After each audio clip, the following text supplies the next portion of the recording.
Election night in Alberta. That blue is filling in a not very surprising way in the prairies. Yeah, not a very colorful experience. While this red wave of change swept across most of the country, it hasn't had much of an effect in Alberta. It's been the same story for generations. On the prairies has been solidly against the Liberals, and Peter Mansbridge has been following that story. I think, Peter, the Liberals now have about one seat they've retained so far?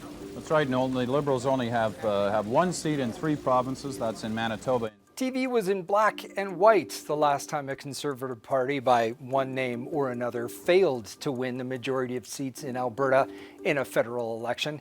That was in 1957, almost 70 years ago. Weird, right? Well, if that isn't unusual enough for you, consider this. What's really quite odd to a lot of outside observers is that Albertans aren't particularly conservative ideologically or policy-wise compared to the rest of Canada.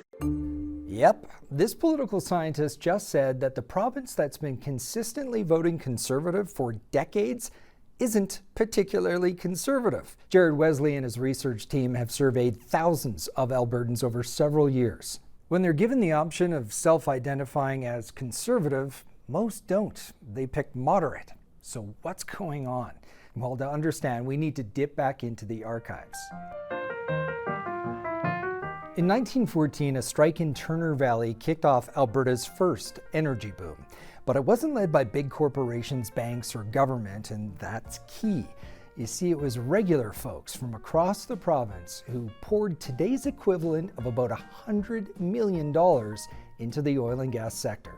People believed that it was their responsibility to invest in Alberta, to invest in the oil industry.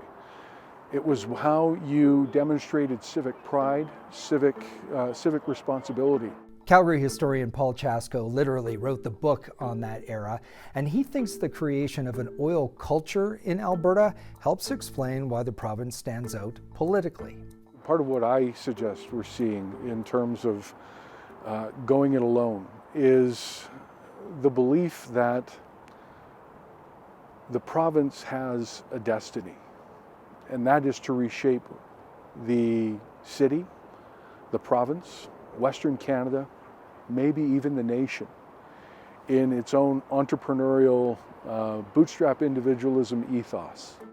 That ethos has been embodied by several Conservative leaders from Alberta. They don't like big government interfering with free markets, and Albertans have liked what they've heard. The opposite of their reaction to the two Trudeaus. Both Liberals are loathed for government policies that had direct impacts on the oil patch. And that's another thing to keep in mind too, is that Albertans don't necessarily vote wholeheartedly for the Conservatives. Many vote against other parties. They don't like the Liberals. They don't like the New Democrats. Wesley thinks that likely holds true for a lot of newcomers too, that they may already be comfortable voting Conservative, so they self-select in choosing to move to a province that votes the same way. All of it feeding into a narrative that Alberta has a political monoculture. That isn't true, of course. Thousands of Albertans don't vote Conservative federally. The mayor of Edmonton is a former Trudeau cabinet minister, and disaffected Conservatives helped vote the NDP into government. But it took more than 40 years for the Conservatives to lose power provincially. Old habits die hard here. So when you watch those results roll in on election night, don't be surprised by all the blue on the map. Part of that is based in history, culture, and ultimately, as is the case everywhere else, self-interest.